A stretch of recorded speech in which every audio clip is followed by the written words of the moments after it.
What happens when a couple of friends deep dive into silly Star Wars thoughts and questions you never knew you needed answered? Do you think that Shmi and Qui-Gon did the Funky Town dance? Oh, yeah. You do? Oh, yeah. 100% that was her being like, come on, let's go to bed, you know? She was coming to invite us. Yeah. Join us for some casual conversation on the Cantina Chat podcast featuring Jordan and Sean. All right, welcome in. Thanks for joining us to another episode of the Cantina Chat podcast. We got a pretty good fun one here for us today. We're going to be doing your favorite movie of all time, Revenge of the Sith, I love episode it so 3. much. It's like my little baby. Yeah, I know. This is all time your favorite, right? Yes. Out of everything. Out of everything that's been out, episode 3 is my favorite. Nice. Wonderful. I kind of thought it was. I mean, I know we've talked a bunch about all the different things, and Clone Wars era has always been your favorite, but this movie is kind of the culmination of everything. So it'll be good to get to kind of talk about that and run all the way through everything.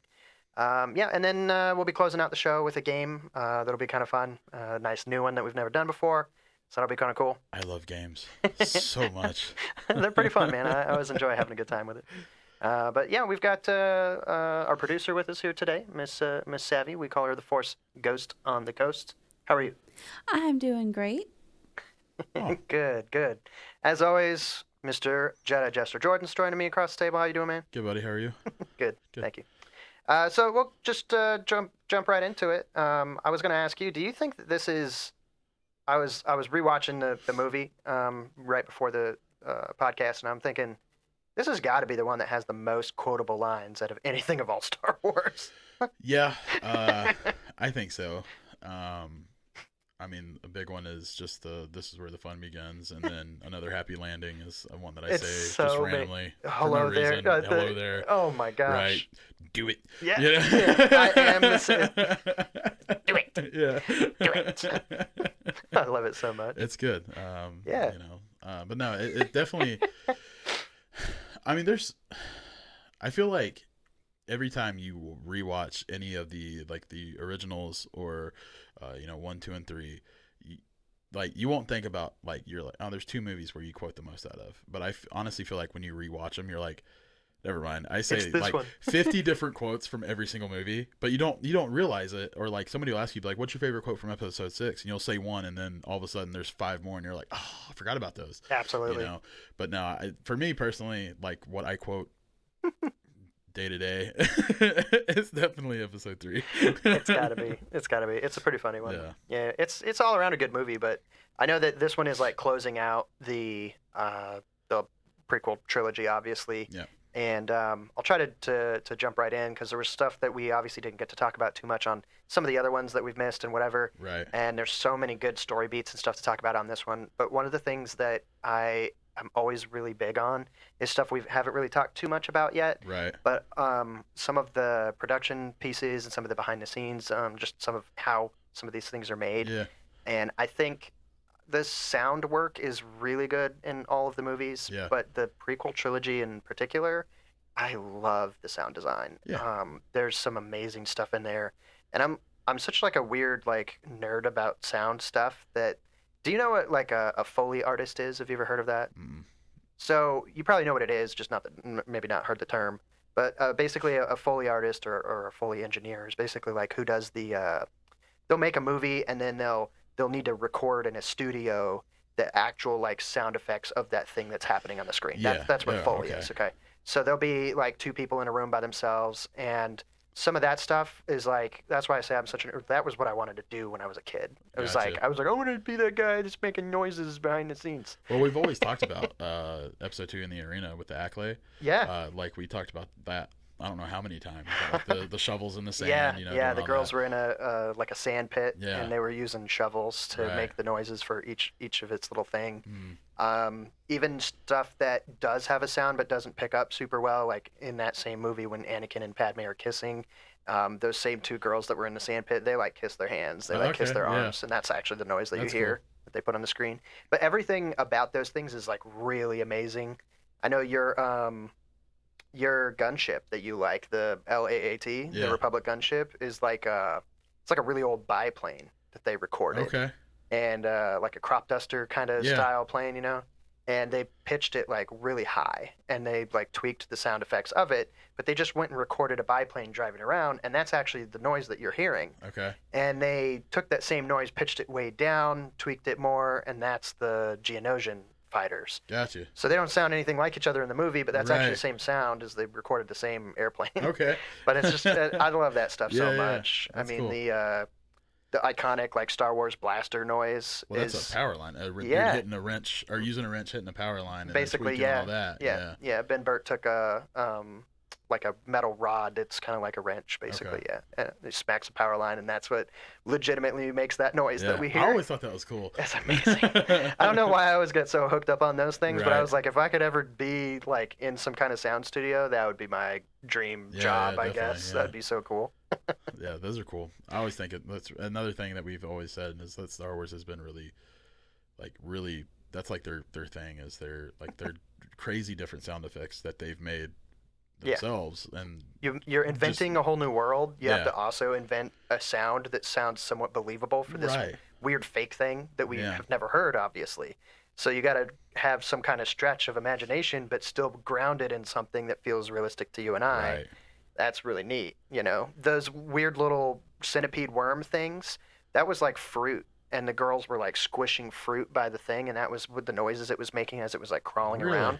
It's just like, and it's just really gross sounding worms. Okay. So, that kind of stuff has always been really interesting to me. Yeah. But I love that the movies do that, and they have worked forever. Right. Some of those sounds are iconic, especially some of those Star Wars sounds, the blaster and all that. Yeah, those are cool. Those are cool. I like them a lot. Well, let's go ahead and start off. We'll start off episode 3 at the beginning. Yeah.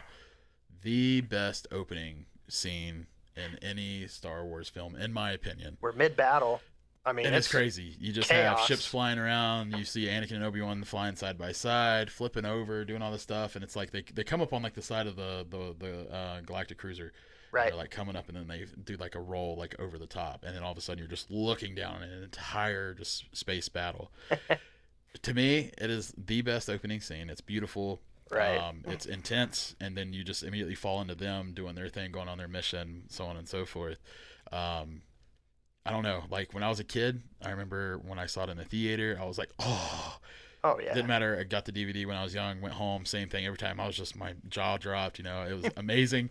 Today, I'll watch it, and I'm still in the exact same just awe as what I was when I very first saw this movie. Oh, absolutely. It is freaking amazing. Yeah, it's a phenomenal scene. I really like breaking it down like after watching it over and over, because you do, like we talked about last week, that there are so many things, there's so much information on each screen in Star Wars that like you'll notice stuff on repeat watches, and you're seeing stuff in the background that you're like, whoa, look at all this, look at that, I was kind of wondering, though, you're in the atmosphere on Coruscant, and Coruscant's so big that this is an entire planet that is one city. That's how big this, population is and everything. Right. How much of that debris from that space battle fell down? 100% was just killing countless people. Guaranteed. I mean, there's no way. Buildings are getting destroyed. I mean, I'm sure that they have like some sort of weird, like they have some like ship crew that will like go through and intercept the stuff as they're falling down. Maybe, yeah. But if you have like half a ship that gets separated and it's just falling through orbit, there's no way you're gonna catch that or blow it up or anything. I mean, maybe. They're shooting lasers at each other. Any laser that missed, it's going into the planet. Yeah. Yeah, they just didn't talk about that side. This side There's some guy just on the balcony looking up, like, oh, look at all the. Ah! Is that a ship? That's a ship. That's got to be terrible. Oh man, I never really thought about that. To be honest, it's space, dude. Yeah. They're right there. Right. I mean, everything from that whole battle on both sides is going straight in there. Which we saw that whenever the actual thing. Anakin, Obi-Wan, Palpatine, they were all on the ship and they started going right into the atmosphere because it got torn in half, whatever. And it's like, obviously that thing broke apart into pieces, but like even the other ships. That's what I'm saying. Like we saw it happen with that ship, so it had to have happened with any other ship that got destroyed or just pieces. Blah blah blah blah blah. Like a fighter gets shot, right, and they start going out of control down in orbit. Holy cow. I agree. What a horrible Saturday. Yeah, just some guy out in his just backyard. On a picnic, you know what I mean? He's out there grilling and he's flipping the hot dogs, and then all of a sudden turns into a hot dog. Oh, sorry, bantha dog. Yeah, bantha dog. Then he gets turned into a bantha dog. Who wants a Nerf burger? We got Bantha dogs and Nerf burgers. Don't get that confused with Nerf herders. Different. Yeah. That's crazy. So going through, we get done with the opening scene. You see Anakin and Obi-Wan. Their objective is is General Grievous' ship. Right. Then another one of my, probably top 8 droids come out. We got buzz droids. Oh, buzz droids. Buzz droids. They're really interesting. I think so. I mean, before they're activated, or I don't know if they stay activated or whatever, but anyway, they're just a capsule. Yeah, just it's a hard inside. shell. It was inside the missile right. that got launched. Right, and then they turn into... When the missile exploded, they scattered. Yeah, but they have, on the outside of them, they're just a ball. Mm-hmm. And the ball, it's just a ball. Right. And they open the shell of themselves, and then they come out like little creepy spider crab things. Right. I've always thought those were cool. Like when I was a kid. Same. I thought they were pretty probably neat. one of the coolest droids that were out. Yeah. No, I mean we never saw them until when the movie came out. We never saw them until that specific scene. Well, no, I don't think you never see them again either, right? We see them in the Clone Wars, the animated. Yeah. So that's the only other place that we see them. I think. Do they not have a purpose on the ground? I feel like they'd be equally as devastating on the ground. I don't know. So why wouldn't they shoot a missile, that same kind of missile, at an ATTE? That's what I was trying to remember. I'm like, in the Clone Wars, if we saw too. them on the ground, because I want to say that we saw them in a little warehouse thing. But I can't remember. I don't remember where we saw them in the Clone Wars, but I know your memory is so much better than mine. I'll just take your word for it. Right. I know we did, but I can't remember if we saw them in space again or if we saw them in, because I know there was there was multiple episodes in the Clone Wars where we saw different droids, in warehouses and stuff get activated, or in space even, but I don't know if they rolled around. Could they, you would think if they're in a ball, that they would be like a droideka. A droideka rolls around and they open themselves up and they walk around and do their thing. But from what I can remember, I don't remember them being able to do that. So it's they can't do anything until they open themselves up and then they crawl have little around. Legs, so I feel like they probably don't roll. But what a cool droid to do exactly what they did in the movie. You just shoot them out of a missile, then they open up, they land on your ship, they cut stuff out, they destroy engines, they'll open a cockpit. Right. They'll, you know what I mean? Well, if you wanted to disable a ship without killing its occupants, that's probably one of the best ways to have something along those lines. Guaranteed. Obviously, they have ion weaponry in this universe, so that's good too. But if you're the faction that's using nothing but droids, that's you just want to deactivate kind their of their ship version. Without doing anything, and you want to make sure it can't come back to maybe being operational. I think that's what you'd send after them. And they had all the really tools. I mean, they had the little didn't they have the little shock? It had some kind of electric prodding thing, and it was using that to rip up pieces of the ship. It had a little cutter. It had all this stuff in it. So I always thought those were cool. Yeah. But then watching R4 get decapitated, destroyed. Even now, I'm like, oh, that's pretty good. Because his head flies past. It goes towards the camera. You just hear him go, wee. But I don't know. And then watching Anakin do his Anakin maneuvers, right? And his big idea of I'm gonna shoot him off of you and then I'm gonna crush him up to the cockpit. Yeah. I always thought that was funny. It's a very Anakin thing. It is. That's it's. It also acts somehow accidentally works. It shouldn't work, and then it sort of works because it's Anakin. It worked, but it didn't. But it almost didn't work. Yeah. Because when he shot at him, he shot the wing off, and so you're like, oh, crap. And Obi-Wan was like, okay, he was like, whatever, so that was funny. But and then he comes up and he's like, just aim a little bit to the right, and so he pulls himself and he just crunches him up against the cockpit, and I was like, it could have gone wrong so many ways. Oh yeah. I mean, it went wrong in one way, but it could have gone completely horrible in other ways. But everything was good. They're get past the buzz droids. R2's doing his thing because when he crushed him up, buzz droids walked across into Anakin's ship. Right. And so Anakin was telling R2, he's like, get him, all this stuff. And so there's R2 fighting these buzz droids off while he's in the droid pod, the ship. So everything's fine there, which is great, because if R2's head would have ripped off, I would have been really confused as to how we had R2 later. Yeah. Those are the questions. Get up to the ship. They get to the capital ship for General Grievous. Shields were still up. Obi-Wan noticed that, and then Anakin quickly just does this little cool freaking flip over top of Obi-Wan, blasts the shields out, and then all of a sudden the like the shield door, like the blast door, starts closing super fast, and they still make it in. I mean, granted they crashed in, but you know, like that was. I always thought that was really cool watching them be able to do that. I mean, of course they're going to make it, you know. I mean, but it was still cool to see. It was cool to watch it, like actually how it happened. Then they jump out, like, well, I say they jump out.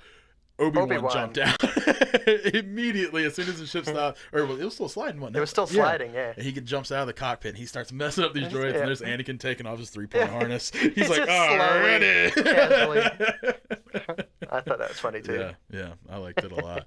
I like the B2 droids that, like, later on when they get to the elevator, they're doing their own thing. Yeah. R2's trying to help them in the elevator, but he has a little communicator. Yeah. And accidentally reveals to the B2s that somebody's here. R2's something's right here. there. Right. And so they grab him. They're being mean. They like kick him and stuff, and they're like holding him in the air. And then he ejects all the oil onto him, and then he ignites his little jetpack rocket boost catches things. Him on fire. Oh, that's so cool. I really like the first interaction when they like. R2 has it and he puts it in his little like chest cavity thing, and the one goes, "What that?" He goes, "Nah, that nothing." It was funny. True. Yeah. So one of the things that I always like, kind of like the reflection on, and is when they go up, they go up the elevator shaft, they get to the very top, or wherever it is, but where Palpatine's being held. Right. They go down and Palpatine's like, Dooku, points him out. Dooku comes down. He does like this like flip. Right. He does like a weird front flip. Yeah. Lands down and starts walking up to Obi-Wan and Anakin. And so, they kind of like do their thing, pull their lightsabers. And he was like, what'd they say? It was like, we'll take them together. And he goes, I was just about to say that. This time, we'll take them together. Right. Yeah. I always like that because it's a reflection back to episode 2, which we didn't get to talk about a lot on the ending on the last episode. But so in episode 2, when they first meet Dooku in the Spire, Anakin just full blown. He's like, we'll take him together. And Anakin's like, no, I'm taking him now. Right. And gets tore up, gets electrocuted and thrown against the wall. Then Obi-Wan falls, and Anakin gets his time. Anakin falls. Right. So it's like they learned the hard way of what happens when you go against Dooku. Yeah. By yourself, which Obi-Wan held himself good at the beginning. Yeah. And he gets struck down. Then Anakin comes back and kind of redeems his mistake and is holding his own great. But I like the fact that because of that, Anakin's like, yeah, I think we'll do that too. Yeah. Okay, you were right. I'm thinking about it now. Click, clink, clink, as he's putting his fingers together. I did lose an arm from that judgment call. Oops. But I always liked that. I always thought that was kind of a funny but cool little just like a reflection back to what happened the last time we saw them fight. Which now that we got the Clone Wars, we've seen them fight Dooku multiple times. One of my things I always laugh at is that Palpatine, he's sitting there. We're not supposed to know we're not that we're not supposed to know, but sort of. We're not supposed to know he's this all-powerful Sith Lord, the manipulator behind this whole thing. Right. So you're like, okay, well, the Chancellor's trapped. He's in this chair. He should be scared, whatever. He's not. He's just chilling the whole time. Right. But when Dooku does his little front flip and he lands on the ground, the Palpatine's like, oh goodness, you guys, you can't take on a Sith Lord. Yeah, right. like that, like intimidated him, like his little flip or something. Right. I was like, what the? I like Obi-Wan's reaction. His thing back to him was like, Sith Lords are our speciality. And then you're like, are they? Because he beat you last time. Didn't do that good. Yeah. There's a thing that is, I guess it's not canon, but it's like a story piece that was supposed to be behind the scenes a little bit, that was like Darth Sidious told Count Dooku a different reason as to why they set all this up. Was that the whole plan was to convert Obi-Wan to the dark side, and that's why Dooku went along with everything, because the whole idea was to stage this fake capture. And he told Dooku, when Anakin and Obi-Wan arrive, you're going to separate Obi-Wan and remove him from the picture. Then we're going to kill Anakin, and then we're going to convert Obi-Wan. Which is why Dooku liked that idea. Yeah. But that is so funny because Dooku didn't realize he was being betrayed until that very last moment. Dooku was the bait. Yeah. It's and kind that of makes funny. sense as to why he threw Obi-Wan up against the and beam or whatever, and then it collapsed like, it, pushed it on his leg so he couldn't move. I mean, it makes sense. I do remember you telling me that. I don't remember how we got onto that subject exactly. It's just kind of how it works with me and you. We just talk about a little bit of the random everything things, yeah. But I do remember you telling me that, and it makes sense, like I said, because watching him separate Obi-Wan just immediately and throwing him and making him unconscious, trapping him. The whole deal with Qui-Gon and then it to him and whatever, and they already had those communications. It feels very believable that Dooku would have been thinking Obi-Wan could theoretically join our side. Right. So I'm like, all right, I kind of buy that. I'm okay with that. Yeah. Well, and that's the thing. I mean, and Obi-Wan lost Qui-Gon at such a young age. He had such an emotional attachment to Qui-Gon too. I mean, I say emotional attachment. It was his master, so they're all attached to their master. Yeah. You know, but with Dooku being Qui-Gon's master and then Qui-Gon dying, and then he's like, yeah, I could definitely talk Obi-Wan into it because he's just like Qui-Gon. You know, unfortunately, he's not like Qui-Gon. I mean, he is in some ways, but Obi-Wan is very much himself, like his own person. You can tell. You can usually, most of the time, you can tell they're like that the way that the master thinks and the actions the master will take. The Padawan is, 80% more than likely going to follow in those exact same footsteps. Yeah. A lot of times, you do see him different. You like in the Clone Wars, we saw Kit Fisto. His Padawan was nothing like Kit. Like he didn't, That's true. You know what I mean? Like he was so much of wanting to be the hero, wanting to be the guy who takes down Grievous. Right. And Kit's like, let's do this like slow. Like we don't know. Like he's in here. We know he's in here. Theoretically, the longer had that kid not died, the longer that went, that's where Kit's influence would have calmed him down. Right. And then he would have started reflecting behavior-wise. Exactly. The older, wiser guy as well. Right. He just didn't get the time to. No. Well, he didn't even give him the time. Like he just, as soon as they got in there, he was gung-ho ready to go. But anyway, you'll see that a lot. Mm-hmm. You'll see the same thing in a Master as an Apprentice. Whereas Obi-Wan was like Qui-Gon in ways, but I think that he was quite a bit different than what Qui-Gon was. Yeah, I agree. Anakin was completely like he was kind of the same thing. He was like Obi-Wan, but once again, he had very much of a larger aspect of being Anakin. You know what I mean? And so that's kind of like, I don't know, I just kind of like it, but that's why Obi-Wan, I don't think, never would have ever joined Dooku. It's because he's, he doesn't have the same mindset. Right. I mean, he doesn't foresee really the Jedi doing wrong, nothing like that, Yeah. But anyway, I do like, and we talk about this a lot, watching, Palpatine is so strong as a Sith. He's so strong in the Force. Right. And, after... I was going to bring this up, too. Oh, were you really? Yeah, I know where you're going, I think. After Anakin kills Count Dooku. Right. Which that scene was crazy, too, because Anakin was, like, fighting against himself in his head for a second. Mm-hmm. And then he was like, I shouldn't kill him. He's unarmed. But he needs to stand trial. And then you had... Do it. Do it. And that was all he needed. Then he just did it. But after that, they, Palpatine and Anakin goes to save Obi-Wan. If that's all you need, that's the only peer pressure you needed to he decapitate didn't even hesitate someone. After that. He's like, no, I probably shouldn't murder this guy in cold blood and rip his head off. Someone else is like, do it. Okay. All right. That's all I needed. Just needed that confirmation. Someone else say, I sure. just needed somebody to tell me to do it. But Obi-Wan, Anakin and Palpatine, they go up and save Obi-Wan. And Palpatine the whole time, why he's going to slow us down? We don't need him. Let's just get out of here. Mm-hmm. Trying to go ahead and wipe Obi-Wan out of the picture. Right. Anakin's not going to do that. Right. They go to the elevator shaft. They're running down there. The whole time they're trying to tell R2 to like reverse the things, blah, blah, blah. Yeah. And the ship's starting to get tore up. Crashing, all this stuff. It's shot, they're going down, whatever. Right. So of course the elevator shaft's going to go wherever the ship goes. Not good. So they're like running like flat on the elevator shaft. Yeah. And then the ship that they stabilize, and it starts coming out straight, coming out right, so the elevator shaft's turning, and so they start sliding. Anakin has Obi-Wan on his shoulder, and Palpatine is running behind him. And so once the ship starts to come out, he reaches up as they're sliding, grabs a hold of the wires, and like stops himself. Yeah. While he's still holding Obi-Wan, and Palpatine grabs a hold of his leg, and he looks terrified. Right. Like completely. Anakin can't see his face. Palpatine looked terrified. Right. If Palpatine would have missed Anakin's leg, right? would he have immediately then just been like poof, and force push himself to like another wire or like force pull a wire to him or something? That's what or I'm would saying, he have is just that died trying to keep the secret?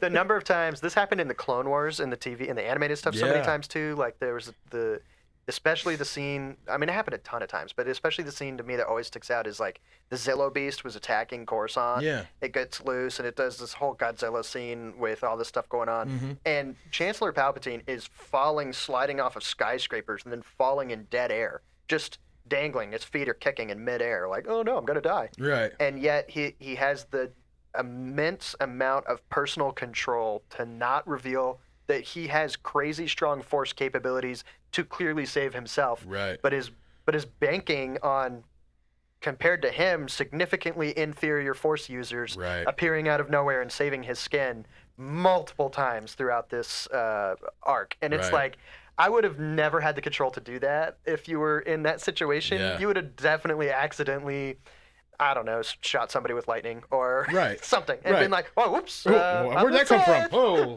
somebody put a fork in that plug. Wasn't me. Somebody. I swear it wasn't me. I'm not drooling. You know what I mean? I would have had to have accidentally killed so many people to keep my thing a Right, secret. right. Because so many people would see me doing stuff. I don't. Somebody's just like a window washer, just like outside his window, and he's like using the force to like bring himself an apple, you know? I mean, it makes sense. He'd be like, oh, I gotta kill that guy now. Right. I think he knew that the window washer, the Jedi wouldn't believe the window washer. Come on, guy. All the weird stories he's probably told in his life, you know what I mean? It's the same guy who keeps on cleaning up all these bodies that drop in the bottom of the like a Cloud City and Right. the bottom of the Death Star. Exactly. It's like, God dang it. It's just... He's had this job for 50 years. Yeah. He's getting ready to retire, but unfortunately Death Star 2 got him.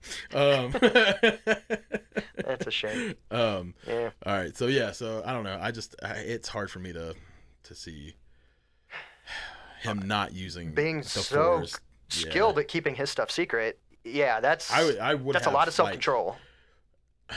I don't know. I mean, maybe in 2 he knew that if he did miss his leg, Anakin would have done something crazy like he always does and get him back right. It's crazy though. But I do like how Obi-Wan wakes up and he's like hanging upside down, and he's like grabbing a hold of Anakin, and Anakin's like, you know. So going back to the planet, you know, and Obi-Wan tells Anakin like, "Hey, this is your time to shine, buddy. Why don't you go talk to these guys?" Yeah, right. They walk down the corridor or whatever, and so Bail and Anakin are talking, and then Padme's off in the corner, Right. And he's like, "Oh, I'll be right back." Yeah, and Bail's like, excuse me, "Yeah, just of one course." Anakin runs over. They're hugging, they're kissing. This takes us back to the see nobody you. knew. Yeah, I know. But they were right there. Thank goodness not one person thought to turn around. Yeah. For half a I second. feel like Bale knew, and he was like, "Yeah, all right." Yeah. You know what I mean? Go get him, Tiger. You deserve it.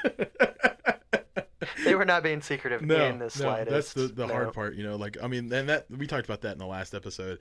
You know, like they got married, or no, sorry, at the end of the battle between Dooku and everybody. Yoda's there, clones are there, Obi-Wan's there, and Padme runs in, doesn't check on Obi-Wan. I know. Immediately just Annie, and then gives him a big hug, and I'm like, what the? Does Yoda not think about? Like, did that just not cross his mind at all? He's like, I oh, they're know. best friends, you know? That senator sure is glad he's there to protect her. He's holding her pretty tight. Nah. What a good Mace hugs bodyguard. me like that sometimes. I mean, you know, well, huh. it explains a lot about Yoda and how he teaches Luke later. Kind of wonder how that works. Let me get on your back. Ooh. Carry me around while you think about rocks. Levitate me and the rocks. You're doing great. You're doing real good, buddy. Welcome to my swamp. This is my swamp. Your ship's stuck. Uh-oh. Guess you gotta bunk with me. So happen to have a little mud hut right here, and there's only one bed. It's pretty small. There's a bunch of creatures outside. You shouldn't sleep out there. Something might grab you. Something grabs you in here. Don't worry. No, but that's something else that always gets me is that like they were trying to always be so secretive, and they're not secretive whatsoever. I know. Like it makes you wonder, like truly, because Obi-Wan knew. I mean, and he, like I said, he knew that Anakin was the father at the end of the, close to the end of the show or this movie. Turns around to Padme and says, "Anakin's the father, isn't he?" She doesn't say anything, and he goes, "I am so sorry." I think it's like he always knew. I think everybody sort of knew, and they were more willing to turn a blind eye because they're like, the chosen one. He's a hero. He's so many times he's coming back. He's saving people. He's doing this, doing this. Yeah. Like it's not my place really to say what he's doing. And that takes us back to like the prophecy. Like the Jedi are so gung ho and trying to cling on to this prophecy that even if the Jedi knew, well, Mace didn't believe it. He never, for once, truly believed that Anakin was the chosen one. But you have all these Jedi who believe Anakin is the chosen one. So it's like if some of the Jedi knew, like, do they say something? Do they, expel Anakin? You know what I mean? Right. So it's kind of like that thing of like, what if they did know? Like, what do they do here? Because they believe that, or well, a lot of them believe that he is. Well, and we don't necessarily know the full extent of like what their own internal rules were. Right. If it's like you literally can't have a girlfriend, or it's you can't get married, or it's you can't have a child, because it's just a vague thing of you can't form an attachment. Right. And that's such a vague thing of being like, well, you can't form an attachment to anything that you'd be afraid to lose, because then that will make you act differently. You would be afraid to lose your wife. Yeah. So like that kind of gives you the idea of being like, you cannot. Right. You can't be in a romantic relationship with somebody else because once you get to that point, you're going to be afraid to lose them. Which was Anakin's whole thing. That's why Anakin turned to the dark side in Episode 3. He was afraid that he was going to lose Padme. Well, this was the turn point. This was it. Yeah, you're right. He was afraid that because he lost his mother and saw the vision, could not save her. He sees the vision of Padme in Episode 3. And he's so worried now because it's literally a replay of what happened. Yeah. What was it, 8 years ago or whatever. So now he has indisputable proof that this is going to happen. And he wants to try to prevent it. Yeah. So he does this whole thing, and that's how Palpatine gets him to turn, is because he tells him, I can save the ones, well, he literally says, I can save the ones you love, as Mace Windu is electrocuting him, He tells him before that, when he reveals that he's the dark side. Thing. That as well, but like he tells Anakin when he reveals that he is the dark side, like he's like, specifically says her name, like he knows this entire thing that has been bothering Anakin. Are you talking about when Anakin pulls his lightsaber on Palpatine? Yeah, when they're alone and he says, I know the ways of the dark side. But it's pretty crazy because that's insane information that he happens to know what is plaguing Anakin. I see what you did there, buddy. I see what you did there. Plaguing and Plagueis. Darth Plagueis. That's a different guy. I don't think that's the same. That's his redneck twin. Oh. Darth Plagueis. Darth Plagueis. Yeah, grew up in the swamps. Wait, he hanging out with... don't worry about it. Anyway. Yeah, as always happens, though, we always want to spend, like, forever talking about all these pieces, but we don't have that much time to spend talking about everything. There was a piece that I saw that I don't think I ever noticed before that was really interesting, because that's always the things I like to think about, is the stuff that, as many times as I've seen this, something even more deep that I didn't even realize. And it's not that deep, but there was the bit right before they go to get Grievous, and Anakin and Obi-Wan are talking in the meeting room. Anakin comes to meet Obi-Wan, and Obi-Wan is like, hey, you missed the meeting. And he's like, yeah, sorry, I got tied up. Obi-Wan tells him, you didn't miss much. Here's what's going on. And just real briefly tells him, like, the war reports, Lukamai's fallen, whatever. But he says Quinlan Vos moved his troops to this other, this other planet is. I love you some Quinlan. I do. But the thing is, the reason I bring it up is because I don't think I realized at that point that he had survived Order 66, the first time I watched this, right?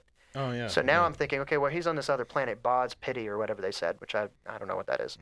But he was there with his troops. I had always been under the assumption that Quinlan was off on some secret mission alone somewhere, and that was the reason he survived Order 66. I don't know if he was... But he is with his troops on Bod's Pity when this happens. Well, see, we also don't know. Well, I don't know. I don't know if you know. I don't know what regiment of troops he had. If he had, like, shadow troopers, right. I don't know who his group was. No. Right, because Quinlan's thing was undercover, doing guerrilla warfare, stuff like that. A lot. So, like, you would think that his clones would be... It's tricky because he's one of the characters that has a lot of his stuff rewritten. Because there's a whole comic series about his story that is not canon. Right. And it sort of contradicts a little bit of what they said in Dark Disciple, in the book, that is now canon. Right. So it's tough because you've got Because Dark Disciples not canon anymore now either, is it? I don't think so. It used to be. So now that I think about it, I don't know what they're doing that's canon and what's not. But there was already a little bit of some conflicting bits of story where he was supposed to have been sent to go assassinate Dooku. Of course. And I had always assumed that was like one of his very last missions, and that's what's going on at the very end of the movie.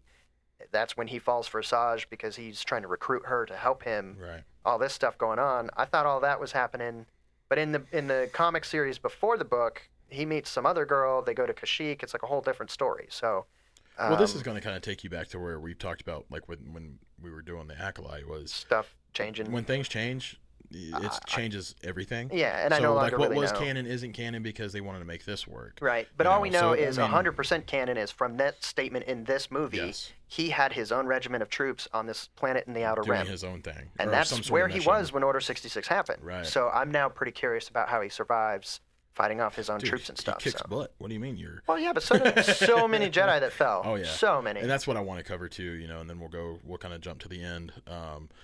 Order 66, watching all the Jedi that did fall.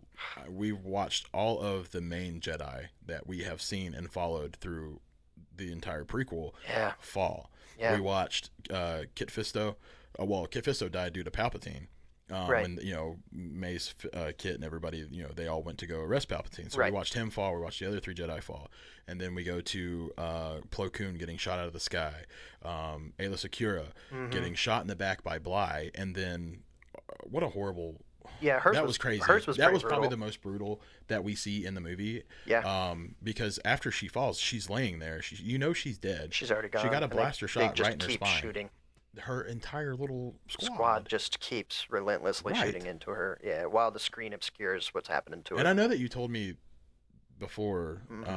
I can't remember exactly what you said about that. Yes, so it's a really a cool, not super well known thing. But Steven Spielberg and George Lucas are like really good buddies and have been forever. Most everybody knows that. Right. But they were often invited on sets and stuff like that, back and forth a whole lot of the times. But while they're in the editing process of the tail end of this movie, they had Steven Spielberg come in and invited him to direct a couple of scenes if he wanted.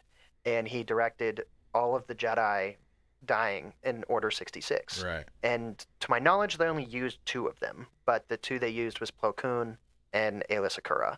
But those were actually little snippets that were Steven Spielberg himself actually directed those to show why her body was obscured. He thought it meant a bigger impact, and it was pretty brutal to feel that way. Yeah. Like, holy moly, that's insane. Like, her body was destroyed. Oh yeah. You know what I mean? Yeah. I mean, they literally. I don't know how many clones there were behind her. There's a lot of blaster bolts going into her. Yeah, just. But you're right. And then you see Adi Gallia on the speeders. She gets taken out. Ki-Adi-Mundi. Well, and that honestly, watching Ki-Adi-Mundi, it hurts a little bit. Yeah. I mean, all of them hurt. Like the whole Order 66 that we see, like that whole scene segment, like all of it hurts. Like being a Star Wars fan, you're like, oh, I know.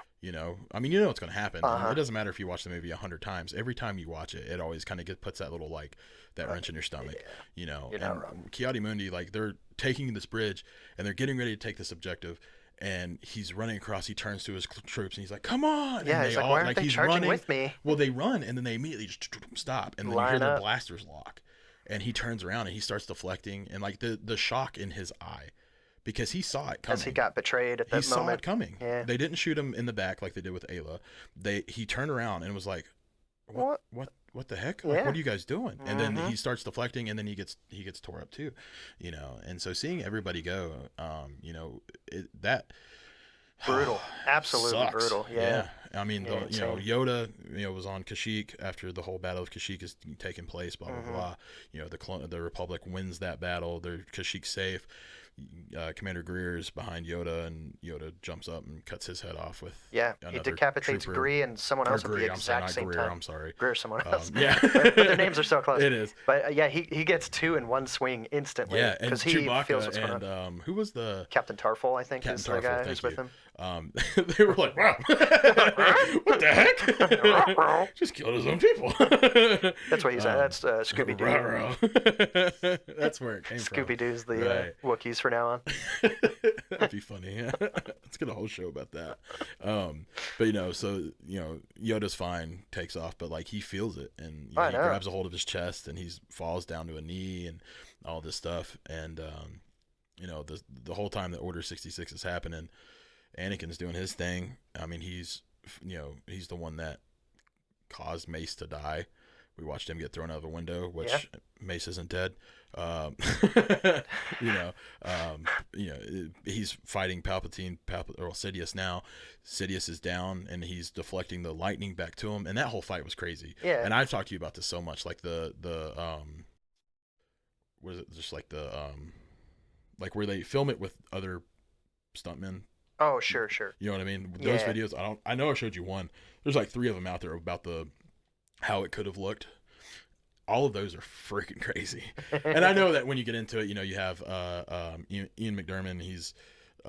He's older. Right. It's hard for him to move around. Yeah. And it was still a great scene. But, so Mace is there deflecting the lightning back into him, and Anakin's there, and Anakin's like, what do I do? And that's when, Sidious was like, I can save the ones you love. Right. And Anakin's like, he needs to stay in trial. Yeah, don't kill him. I need him. Right. And, Anakin cuts his arm off. Palpatine and then it was all crazy. A ploy of Palpatine, 100%. I'm weak, help me. He's going to kill me, then he goes so fast. I'm so weak to unlimited power.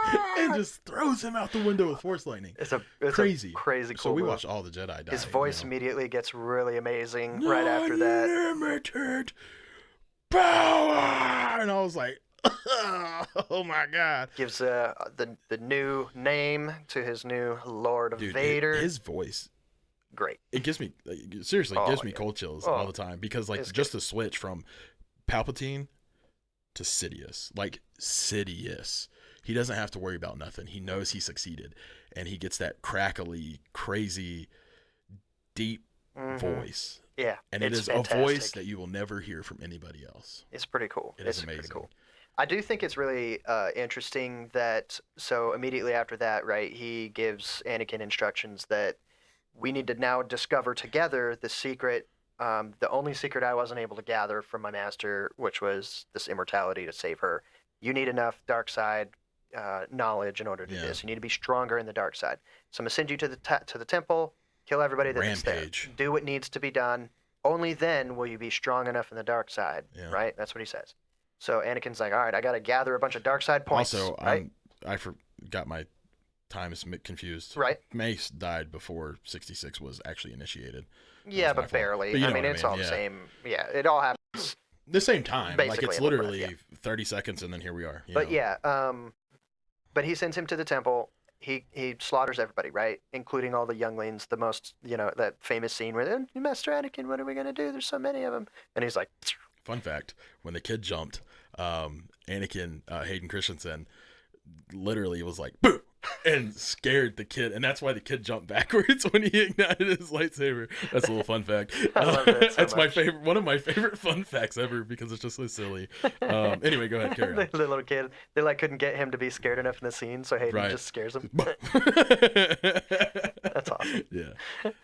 Because he steps back too. Yeah, he kind of jumped, right when the saber ignites, which he wouldn't have seen on set. So that's funny. Exactly.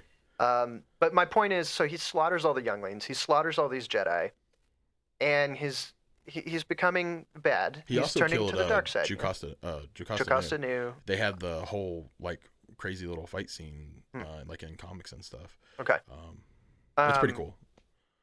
But my point is, I'm obviously gonna skipping crazy towards the end. Skip. But he does all that, and Anakin visually, no difference. Now he goes to Mustafar, and he kills separatist leaders. All of them. And immediately his eyes turn to orange, Sith eyes. Yeah, or red or whatever. Yellowish or whatever. Something. I call them yellow. But yellow, orange, yellow. He's got Sith eyes, right? Right. So does that mean that the separatist leaders are more pure and innocent and good, and that's why he had a bigger change? I don't know if it's that, or if it's just because he completed like he had gathered enough dark side points. Basically, Palpatine, I guess, kind of was like, I know exactly what you have to do, and once you do this, you will complete your training. Yeah, go kill a lot of people that shouldn't be killed. Right, and after Anakin killed there was one Separatist left, and I can't remember who it was. He's like back at the end of the table, and Anakin like turns back. Good shot. Anakin turns back to the camera. In like the second room. Yeah, that's Wat Tambor. Was it Wat Tambor? Yeah, it was like the last one in that room. Yeah.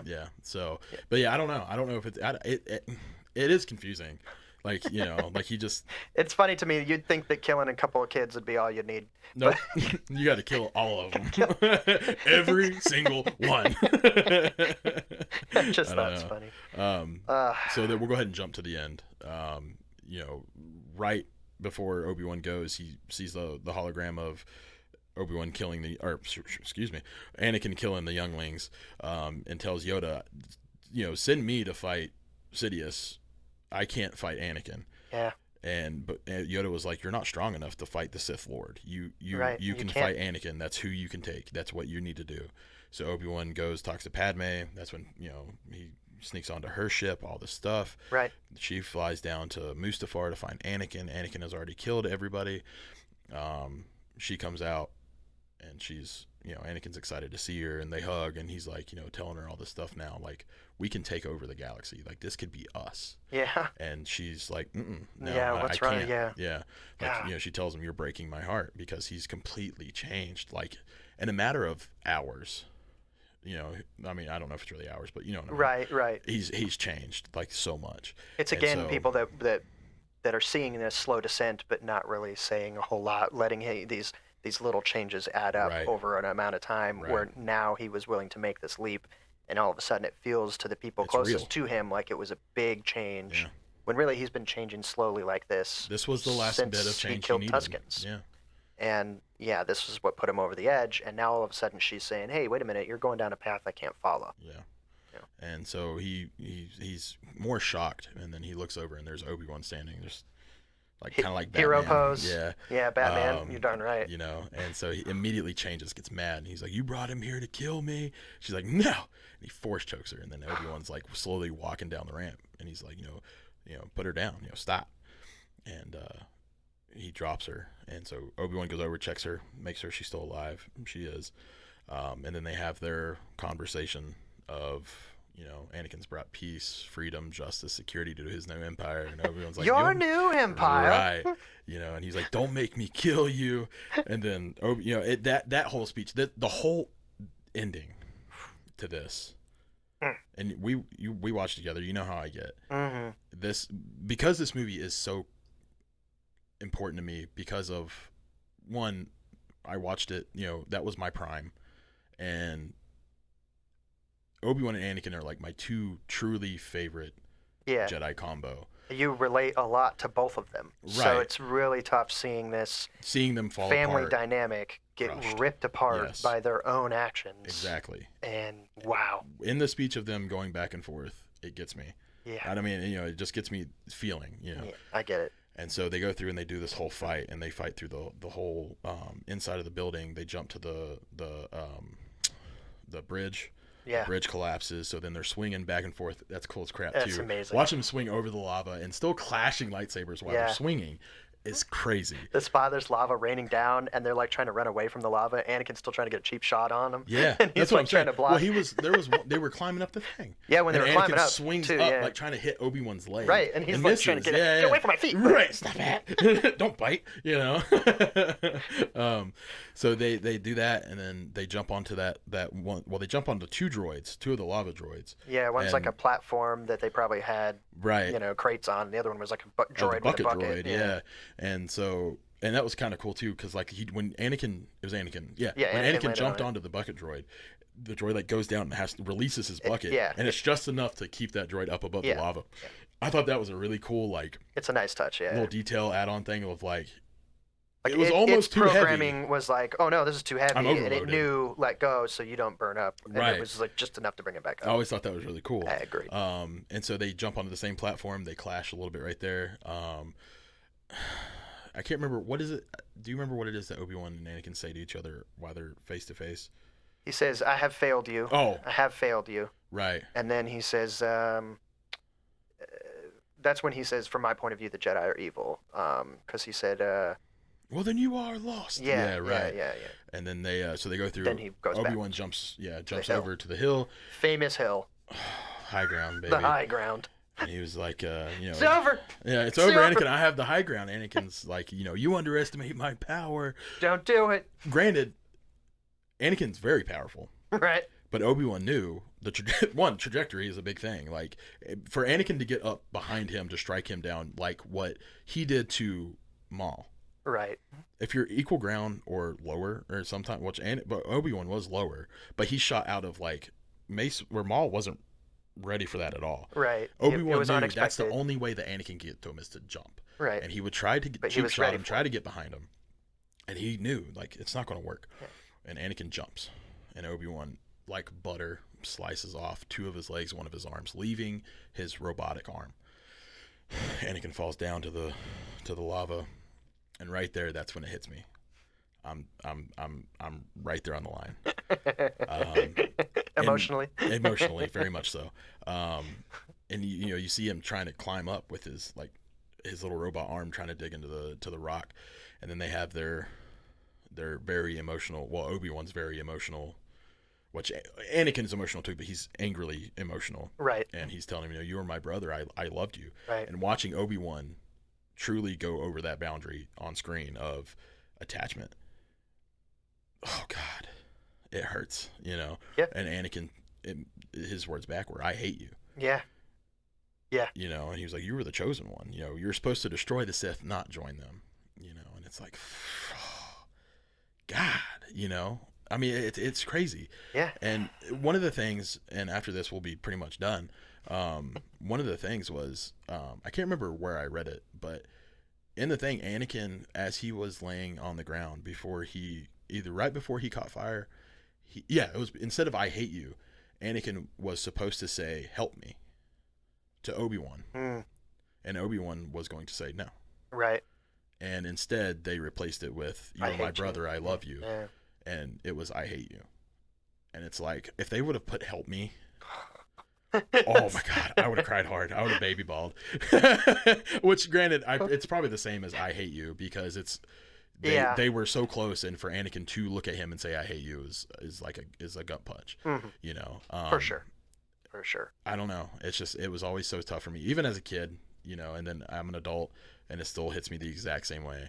It's sort of a weird way of explaining a bit too about why old Ben was so adamant to Luke that it wasn't your father, because that was also personal justification for him. Yeah, is that Vader killed him. He's gone. He's a whole different person. Did, yeah. He's Anakin gone. was not Anakin. And so it's like we got to see that a bit more happen in his mind in the Kenobi show. Yeah.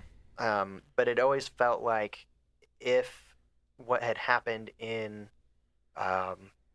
the original trilogy, when old Ben meets Vader, and he's like, when I left wait you, a minute, I was about to learn it. stinking Anakin all of a sudden, like, wait, that reveal just happens, and like, oh no, like that would have broke him in that moment. But instead, we know that happened way earlier. He was legit broken. Yeah.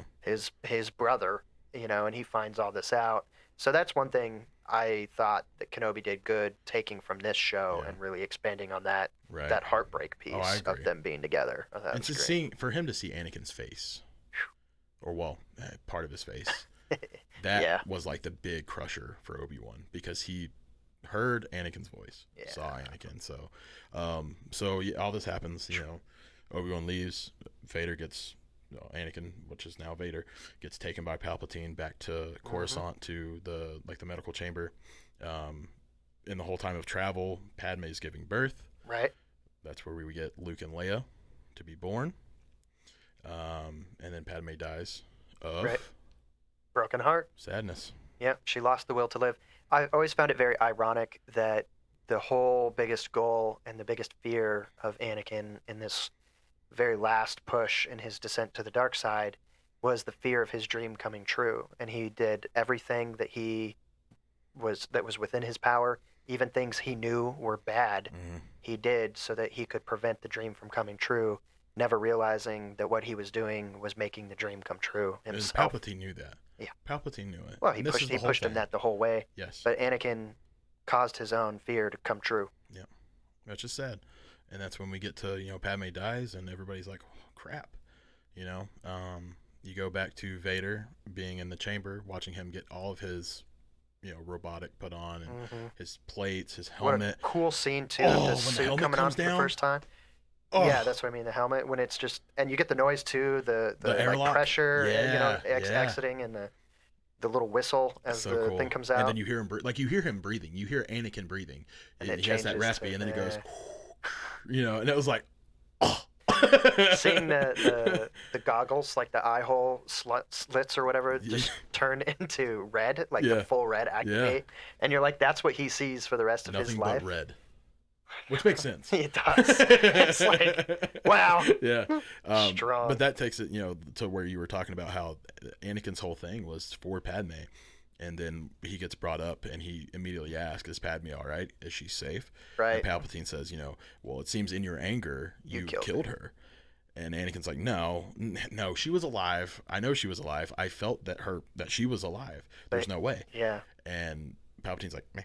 Yeah. And then ridiculous amount of strength. Oh, the whole room's shaking, everything's crushing. All anger and sadness that hits Anakin or Vader, and he crushes the droids. He rips those restraints off of the table, and the whole time Palpatine's in the back like, "This is what I wanted." Right, yeah. Creepy little old man. Yeah, right, for real. Very ending, Padme's. I say very ending. The whole time of this happening, Padme is getting her death ceremony, and she still looks pregnant. Her belly is still purposefully, yes. Exactly, for a purpose of that way. Everybody that sees her thinks the children have not been born; they died before childbirth, which is a really kind of a cool and very smart decision. Because Vader had no idea that he had children, that his children were born, until way later, until his son is a Jedi, right? And it's like, that's crazy to me too. Yeah. And then in the very important, was it the Jedi? I can't remember. When Ahsoka was there, she was like in the background and Bail saw her. Do you remember? Oh, I forgot that Ahsoka was Tales of the Jedi. It was. I think so, right? I don't know if it was Tales of the Jedi. I think it was Tales of the Jedi, where we realized that she was at the funeral. Yeah, and then Bail's like, "What are you doing here?" and all this stuff. But that was another cool little throw in there years later. Yeah. But yeah, it's definitely the one of the most interesting of all of the movies they've ever made.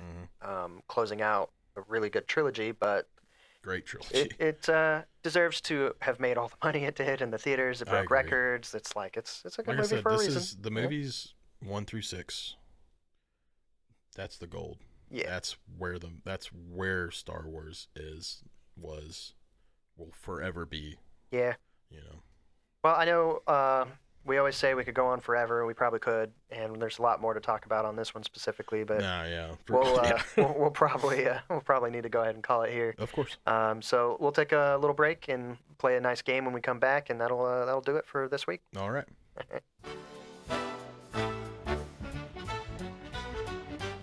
All right. Thanks for joining back in. We're going to be doing a new game that we haven't tried out yet before. So we're going to send it on over to our Force Ghost on the Coast.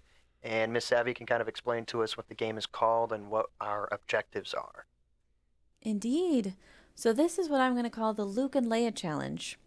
So it's like the Newlywed Game, but kind of not. Oh. It's kind of, it's a little questionable. Brother and sister. Suspicious. Yeah. But the goal is I'm going to ask a question, and you're going to try to write down the same answer, basically. At the end, we'll tally the points. You guys get a point if you guys match answers. And your goal is to get one of the better bro couples in Star Wars. So, like... We're in a bromance. The peak, nice, dude. The peak option would be Han Solo and Chewbacca. Below that, we have Finn and Poe Dameron. Below that, we have C-3PO and R2-D2.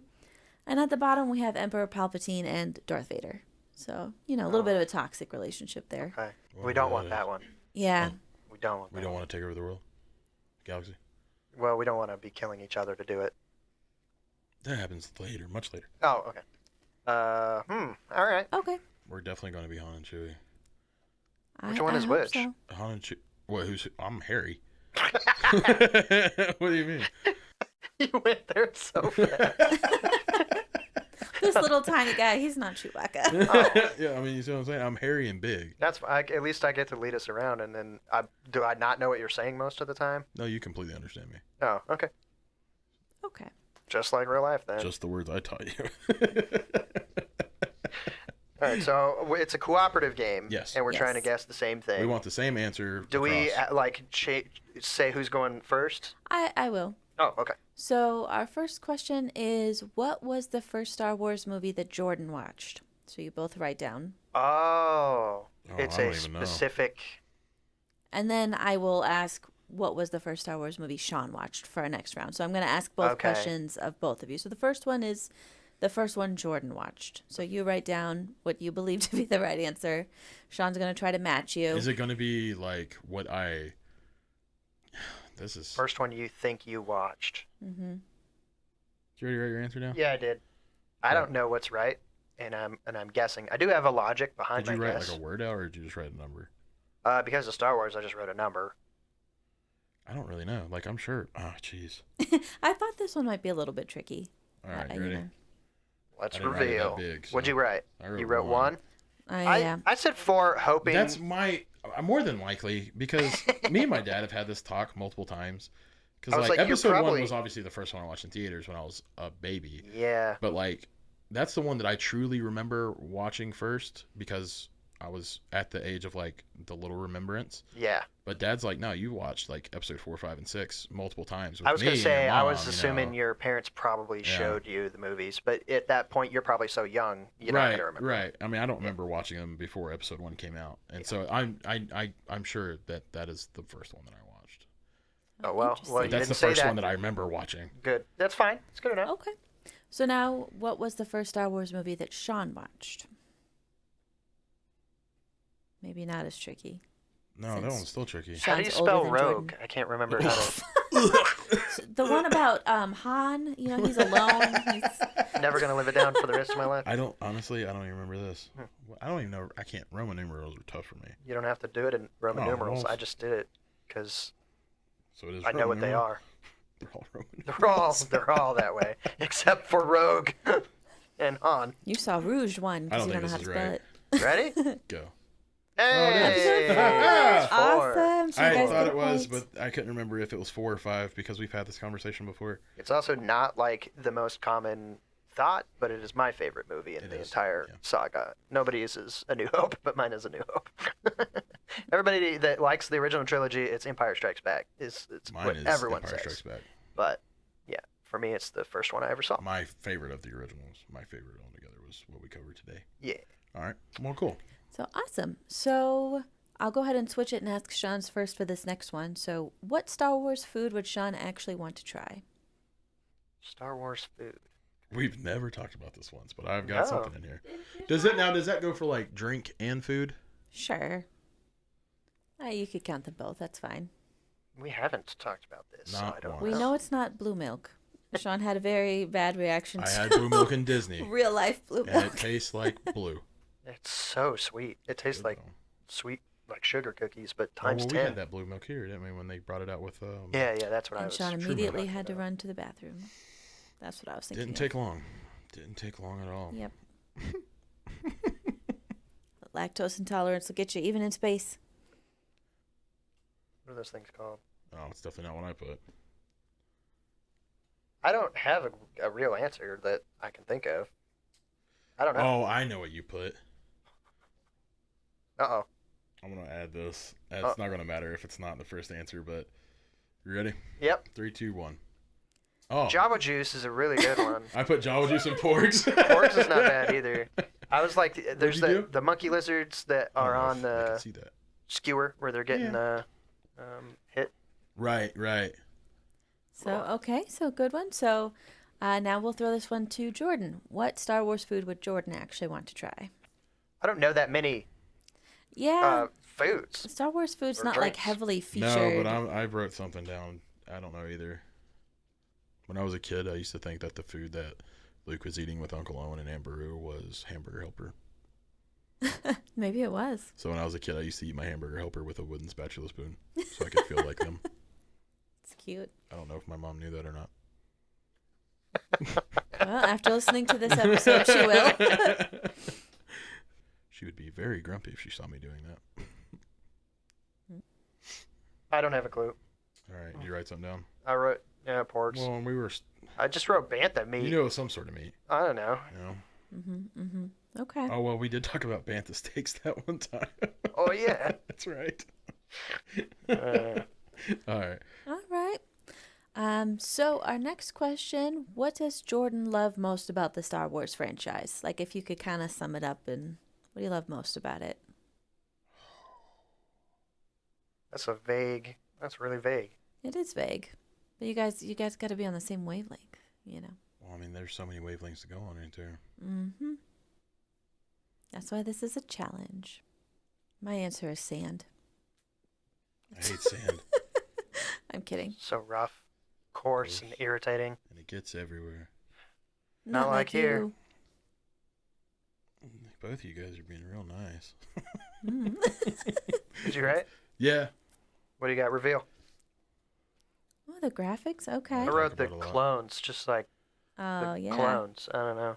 I love everything about Star Wars. How do you? I know. So I guess the correct answer is just Star Wars. Yeah. You know, like that's a really, like I talk about the graphics a lot, and that is like one thing that I look for a lot. But then the clones, like the whole Clone Wars era is amazing. Like Right. the original saga, the whole story behind it is amazing. I mean, you know, and the shows are great. The stuff that we learn later on is amazing. And it's like, that is such a tough, Yeah. real thing to put out. That one's pretty tough for how Yeah. vague we Yeah. got. But what's our next question? What does Sean love most about Star Wars? Oh, Poop. I don't like that they're the same question back and forth. Yeah. I guess I could have, maybe Uh, next time I can do that where you don't both answer the same I don't know questions, but either. You ready? Yeah. I had sound effects.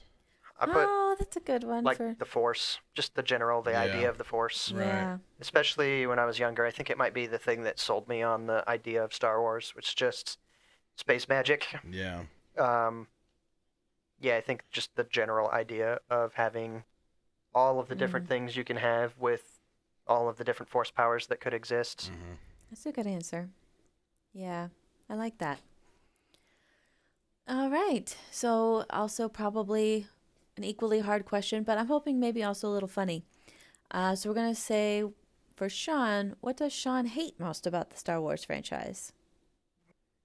I'm struggling to think of a thing that is real accurate. Mm-hmm. We've talked so much. I'm just going to say the first thing that popped in my head. The fact that I don't have force powers. No, I'm kidding. No, mine's pretty specific. I put how they changed the Force. Oh. Because you talk about how they reworded how the Force works a lot. That's a pretty good gauge on me, and I can see for sure why you'd say that. I put the character Reva. Oh, yeah, you did not really like her character. And to be at all. clear, not the actress. I think the actress does a fine job of what they wanted her to do. Yeah, she did a great job. I think the character that they wrote for Reva makes me beyond angry. Mm-hmm. And everything about how they handled all of anything involving Reva just made me so mad. I just didn't like any of it. I think to this day it might be the thing, but it was one of the somewhat more recent things. Yeah. Whereas like when it very first came out, I hated Jar Jar, and now I've come to like Jar Jar. So I'm like, I don't know. That's tough Yeah. to It is. pick one thing. I don't know. Well, now we have to see what does Jordan hate most about Star Wars? I don't know how to spell. Most of the stuff is made up anyway. A lot of times for the games, I am Googling just specifically so that I spell it right on anything that people would see. My word should be easy to spell, and it just doesn't work. You ready? Yeah, I'm pretty sure I'm wrong, man. I put like when canon information is changed in any way or some way, something that we thought was established, and some new information seems to change it or contradicts something, it drives you up the wall. It is funny because was going to be my answer, but I'm very caught between that and just the sequels. Just the sequel trilogy. Yeah, like I don't hate the sequel trilogy. I don't like it because compared to everything else, though, it's definitely it's in my opinion on the lower totem of. Oh. Yeah, I'm really curious now that it's been so long when we do get to that spot when we get back there. Mm-hmm. Yeah. Well, that's what we talked about. Like we watched the first one multiple times, me and you, not together, but like. I also thought, I only watched 9 once. Same for us, I think. So I watched it in the theater when it came out, and after that, I didn't watch it again. I was so excited. I was so angry when I watched it, and then the Blu-ray came out, and I bought the special edition, whatever, blah blah blah. I left it in its foil for like 2 years. I just didn't touch it. Yeah. Which now I have said. So my answer might change. Like I said, the whole taking the canon and changing it out, I do hate that. Yeah. Because it messes with so much of different timelines. Yeah. And so that was going to be the initial answer, and that is the truth of what I do hate. Yeah. But the sequels, I've never only watched. Like I said, I watched 7, probably 4 times, 5 times. I watched 8 twice, I think, something like that, and then I watched 9 once. Mm-hmm. So it's like they're obviously not my favorite. Right. But I did say that Boba Fett was down low on my poll. I rewatched that on one day, and now that has come up. Yeah. So it is a possibility that when we do go through and rewatch the movie, it'll change. I think that, do I think so? I don't have high hopes on that. I think there's a good chance. I mean, there's a lot of things that when you look at them negatively, the recency of it. Yeah. Like seems to really affect. Yeah. And after time goes by, you look at it more positively. I don't know that's I don't think was the common thought, but for me, like among most fans, but when I watched Rogue One for the first time, I didn't really like it, and I was like, this movie's not for me. I like and yet weirdly, I watched it again the second time, and I was like, it's not that bad. It's kind of good. There's something about it, and I watched it again, and I was like, I kind of like this one. Yeah. Then I watched it again, and I was like, this one's one of my favorites. I love this one. Right. So I have no idea why, like, what exactly went on in my head. But, like, sometimes when I see something brand new, my immediate reaction is like, I don't like this. It's new. Yeah. I'm not used to it. I don't know everything there is about it. I don't like it yet. But then on repeats, I end up liking it more. Yeah. That makes sense. So, I don't know. Maybe with more time, all of them will be better. Yeah. Oh, I hope so. All right. So what is Sean's favorite Star Wars character of all time? One single character. That is tough, actually. I don't even know if I 100% know I mean, I guess I do. So that's kind of how I am, but I don't. I'm just gonna say. Whatever. I'm gonna go with that, and then I guess I'll explain it. Ready? Quinlan is really, really high. Yeah. I chose Anakin, and if you can't see what I wrote, Anakin's what I wrote. I think honestly, what they've done with Ahsoka puts her crazy high on my list. Ahsoka's very close to being one of my favorite characters in the whole thing. Yeah. I think Quinlan's definitely like, I know I talk about him a whole lot, but he's just one of my favorites for like a bunch of silly reasons, how he looks and all that stuff. We don't know enough about him for me to say that he's like absolutely my guy. Anakin, the whole thing is about him. So to me, it was probably between Anakin and Ahsoka. I picked Anakin. I got you. Okay. So then we will ask the same question for Jordan. What is Jordan's favorite Star Wars character of all time? It's hard to pick just one. I wrote multiple names and I'm crossing them off. Read them out to me. That's after you're right. I'm just kidding. I ended up with one. Did you? Yeah. What's your real answer? Mine, I put Obi-Wan. I thought it might have been Obi-Wan. It's not even one of the 3 I put down. What'd you put? I thought you might also have chosen Anakin. I know Obi-Wan's really close. But then I thought he might pick Django. He loves Mandalorians, everything about you is all the Beskar and all that stuff, and Mandalorians is really your thing. And then I was like, oh, but you love Rex, so I put Rex as well. That's the thing about asking what my favorite, and same thing for you. Like, there's so many. I love Anakin because of watching him go down the complete road all the way to Vader and then redeeming and then coming back. Oh yeah. I mean it's all about him in 1 through 4. Right. Well, I say all about him, but obviously Luke, but he was there from 1 through 4. And then you had, or 1 through 4, 1 through 6. I don't know why I was stuck on that. And then you have Django, who is one of my top favorite bounty hunters. Right. I mean, he was the Templar for the Clone Army. He was just bad, And then Boba, same thing. I mean, it's his son. So, yeah. But then Rex is my all-time favorite clone. Right. I mean, but the reason I wrote down Obi-Wan, I feel like he went through so much and was still okay. Yeah, and he stayed true to himself the whole time. Like sure. Everything he lost, all the people he loved gone, from his master to Satine to all the Jedi in the Order, to his brother Anakin. Right. Everybody he loved just gone, and he still stayed good. Yeah. I guess that would be why I chose him. But then again, we go back to what we just said, and there are so many characters that I do just love. Right. And to truly narrow it, like, you could ask me this again next week, and I'll change it. Yeah. That's the thing with these. Yeah, for sure. So. Yeah. All right. Well, good job, gentlemen. That was 5 questions. So basically 10 questions since you each answered them. And unfortunately, you only got 1 point. Yep. All right. So I'm gonna say you guys fall into the Emperor Palpatine and Darth Vader duo. Who's who on this one? You're older than me. Oh, god dang it. You got Palpatine written all over you. Oh, I could be the creepy old guy. That sounds right. Yeah. Bossing everyone else around, laughing manipulating. around. Yeah. All right. I'm just the muscle. I tell you what to do. I go do it. And then I creepily smile behind you. Yeah. No, that was good. It is funny though, because like, you will write down the things that is true, and I write down the things that is true. Right. But it's not what we pick. And then doing that for Star Wars, I think honestly would be, and it might not be. I mean, I'm sure there's people that are listening or that are watching that are like, nah, I know exactly who I would pick. Right. And it's like, oh, well, okay, that's cool. But I do feel like that if you do that and they write down those answers, they're going to be conflicted because there's so many. And then it's going to be the same thing. You ask them a week, 2 weeks later, a month later, and they're going to change their answers completely. Yeah. They might not. I'm sure there are people who are like, this is my person, my go-to 100%. And that's great. I don't know how they do it, but that's awesome. Me, I will never be that person.